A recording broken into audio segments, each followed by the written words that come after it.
Hello friends and my dear students. Today I am going to discuss a very important topic of organic chemistry in front of you, that is of class 11th organic chemistry. The topic is isomerism. So before beginning it, we should know what is isomerism. So isomerism, if we talk about a real statement, so what does it state? Compounds having the same molecular formula. Remember one thing, molecular formula, same but different structures. Either the structure should be different, or physical and chemical properties are different, or spatial arrangement means the arrangement of atoms in space, that is called spatial arrangement. If the molecular formula is same but they are different either in their structure, or they're in physical and chemical properties, or they're different in their spatial arrangement, then those compounds or those substances are called isomers, and the phenomena of exhibiting this property, that is known as isomerism. So if we talk about in general, this means isomerism will be defined as a concept, or it will be defined as a phenomena in which carbon and its compounds, they exhibit in different forms, but the molecular formula remains the same. That's the basic concept. And further, if we talk about it, isomerism, what do you mean by this? We have discussed the term. Now we'll discuss about its various types. If we categorize isomerism, it is mainly categorized into two major parts. Number one is called structural isomerism, and the second one is known as stereoisomerism. So let me tell you what is the basic difference in them. First of all is structural isomerism, means the compounds, they have the same molecular formula but their structure is quite different. Molecular formula will remain the same but their structures will be different. Suppose I give you a very interesting example. Suppose you and your friend, you are about to construct a house. You have got the same piece of land, same number of building materials, same number of laborers, and the same time they're spending to make your houses. But the structure of both your house and your friend's house is entirely different. You have used everything is same. Numbers of laborers, land, and building material, everything is same. Means the molecular formula is same, but again, structures are quite different. So these two compounds, so that concept is the basis of isomerism. So here we are talking about structural isomerism, and if we talk about this one, we have got four further set categories in it. So first category is known as chain isomerism. In this isomerism, what actually is there? We have got a straight chain, or we can get the compound in the form of branches also. Means the chain will be either a straight chain or it will be a branch chain. Molecular formula will remain same, but the structure again will be different. So I'll discuss all these types of isomerism in detail. So second one is position isomerism. In this isomerism, what is there? The position of either the function group or any double bond or triple bond is changed. Suppose but1-ene, or it can be but2-ene. Both are butene, but in first one, the double bond is in between first and second carbon, and but2-ene, the double bond is between second and third carbon, right? So that is for but2-ene. Molecular formula will remain same, but only the position of double bond has been changed. So it is known as position isomerism. Third is known as functional isomerism. In this, we will change the function group of the compound, but the molecular formula, the same thing, it will remain same. Even on changing the function group, even then the molecular formula will remain same. I'll discuss all these four types of isomerism along with their examples further. And last one is known as metamerism. Metamerism means this: if we take a central metal and if we measure the amount of carbon on both the sides of the central metal, then we'll see where is the carbon chain more. Means what is the length of carbon chain on the either side or the other side. We'll check the length of the carbon chain. And then again, molecular formula will remain same, but structures will be quite different. With examples, you'll come to know about these things in detail. And second is known as stereoisomerism. Stereoisomerism is an isomerism that is mainly due to the difference in the arrangement of atoms within a molecule. We all know that molecules are made up of atoms. So if there is a difference in the arrangement of atoms, then there will be a difference in their property. Physical and chemical property will be different because there is a difference in the arrangement of atoms. And here we've got two types of isomerism. One is known as geometrical isomerism, and the second one is known as optical isomerism.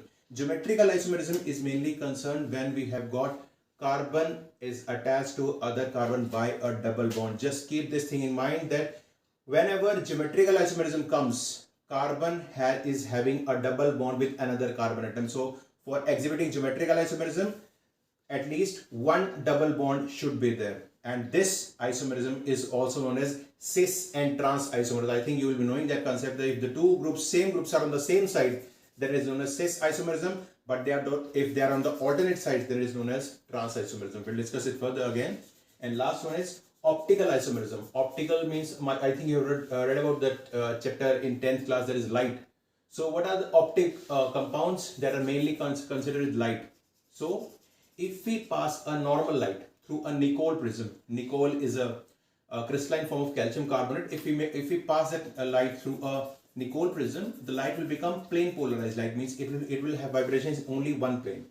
And when this one plane vibrational light is allowed to pass through an optically active substance, then what will happen? Either the light will be rotated towards right hand side, or it will be rotated towards left hand side. So if any compound is able to rotate the plane polarized light towards right or left side, then that compound is known as optically active compound, and the isomerism that is shown by them are known as optical isomerism. If the light is tilted towards right hand side, then the compound is known as dextrorotatory, and if the light is tilted towards left hand side, then it is known as levorotatory. And both these compounds are known as optically active compound. The phenomena is known as optical isomerism, and those compounds are called optical isomers, optically active compounds, or you can call them optical isomers. So this was all about basic types of isomerisms, and definition, I think it is clear.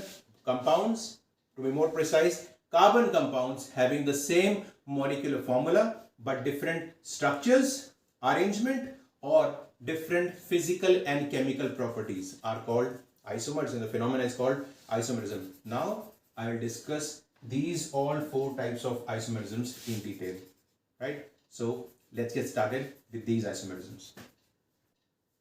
So now we'll start about, first of all, the types of structural isomerism. So number one is here, it is called chain isomerism. As I told you, compounds or molecules having the same, compounds having the same molecular formula but difference in the arrangement. Or in this isomerism, either the carbon is in the form of a chain, or it may be branched, but molecular formula, it will remain same. So first is chain isomerism. Two or more carbon compounds having the same molecular formula but different carbon skeleton, means difference in the length of carbon chain. Here you can see, first of all the four carbon atoms are in a single row, and whenever they are in a single row, we call it as N, and as there are four carbons, so we'll call it butane, N-butane, and here N stand for normal, means a straight chain. So the molecular formula comes out to be, that will be C4H10. 4 carbons, 3 and 2 5 and 2 7 and 3 10. 10 hydrogens. So formula will be C4H10. Now we'll move on to the second compound, but here you can see 4 carbons in a row, here 3 carbons in a row and 1 branch. And then whenever a carbon compound or a carbon chain is having a single branch, we prefix a word known as iso. So here it is written isobutane. Here it was straight chain, that's why it's called N-butane, but here it is branched, so therefore it is known as isobutane. So again you can count the same number of carbon atoms, 1, 2, 3 and 4, 4 carbons, same, and hydrogen 3 and 3, 6, 1, 7 and 3 again, 10. The formula again comes out to be C4H10. So this proves that these both two compounds are isomers. They have the same molecular formula, but difference is only in the arrangement of carbon atoms. So, and here the carbon is forming a branch, therefore it is known as chain isomerism. Straight chain or branch chain. Molecular formula same. So this is first type of isomerism, structural isomerism, that is called chain isomerism. Now I move to the second one, that is known as position isomerism. As I told you earlier, in position isomerism, the molecular formula remains the same. The difference only is the position of either the functional group or the double or triple bond.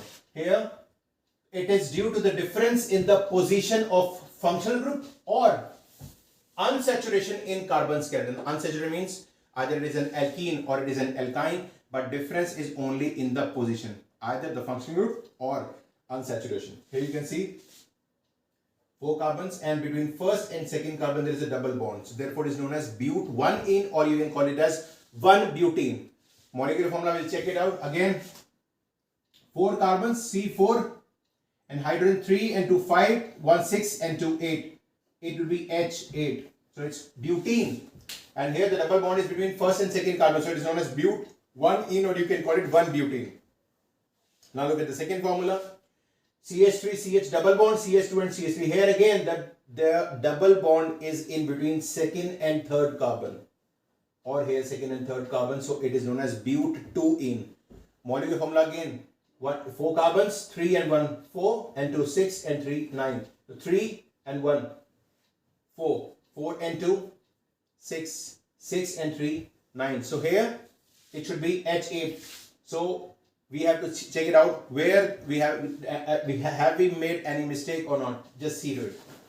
First of all, here we got 3 hydrogens and then here got 1 hydrogen. You can first of all, if there is a problem in this, we can again write it in a different manner. We can open up the structure if there is some kind of mistake is there. 1, 2nd, 3rd and 4th. So we can put hydrogens 1, 2, 3. Carbon is this carbon valence is over. Now it comes to this carbon. Carbon is here 1, 2, 3. So we can put only 1 hydrogen. Here again 1, 2 and 3. Again 1 hydrogen, and here we can put 1, 2 and 3. So 3, 4, 5, 6, 7, 8. Here C4H8. So here it is but 2-ene, here is but 1-ene, and both of them have the same molecular formula, that is called C4H8. So there is what difference is only in the position of double bond. Here it is at first position and here it is at second position. For molecular formula same C4H8, but structures are different. That is a difference in the position of double bond. Now comes the third one, and that is known as functional isomerism. Here in functional isomerism there is a difference in the functional group, but even then the molecular formula will remain same. You can see there compounds having the same molecular formula but different functional groups are called functional isomers. Functional group is completely different from the first one, and even then molecular formula remains the same. You can check this here. Propanone, CH3 C double bond O CH3, propanone, or we can call it simple as acetone also. Here you can see 3 carbons, 6 hydrogen and 1 oxygen is there. Propanone means here the functional group is ketone. And now we'll move to the second compound, that is called propanol, means aldehyde. Here the functional group is aldehyde, completely different from ketone, but the molecular formula will remain same. Again 3 hydrogens and 3 to 5 and 1, 6 hydrogens, 3 carbons and 1 oxygen. Here 3 carbons, here 3 carbons, 6 hydrogens, 3 and 2 and 1, 6, 1 oxygen and 1 oxygen. Here it is on ketone and here it is al, that means aldehyde. So there's a functional group is completely different, but even then molecular formula is same. Now comes the last one, that is called metamerism. And as I told you, compounds having the same molecular formula but differ in the number of carbon atoms around a central atom. So if we take a central atom other than carbon and hydrogen, and on the either side of it there is a difference in the length of carbon chain, then it is known as metamerism. Here you can see O and here it is again O, that is considered as central atom. If we see here on this side of O there are 2 carbons, on this side of O again there are 2 carbons. So this is known as diethyl ether, or you can call it as ethoxyethane. On the other side of oxygen here 2 carbons are there, and this side again 2 carbons are there. So this is called ethoxyethane, but here on this side oxygen, here it is only 1 carbon and here there are called 3 carbons. So this is known as methyl and this is known as propyl. So we'll call it methyl propyl ether, or methoxypropane also we can call it. So here it is ether, here it is diethyl ether and it is methyl propyl ether. The difference is only in the number of carbon atoms on either side of the central atom. Here 2 and 2 and here there 1 and 3. So that's the difference, but molecular formula again will remain same. So this was all about structural isomerism, and I hope this structural isomerism topic will be clear, and we'll be discussing about geometrical isomerism and optical isomerism in the coming lectures, right? I hope this is clear. Thank you very much.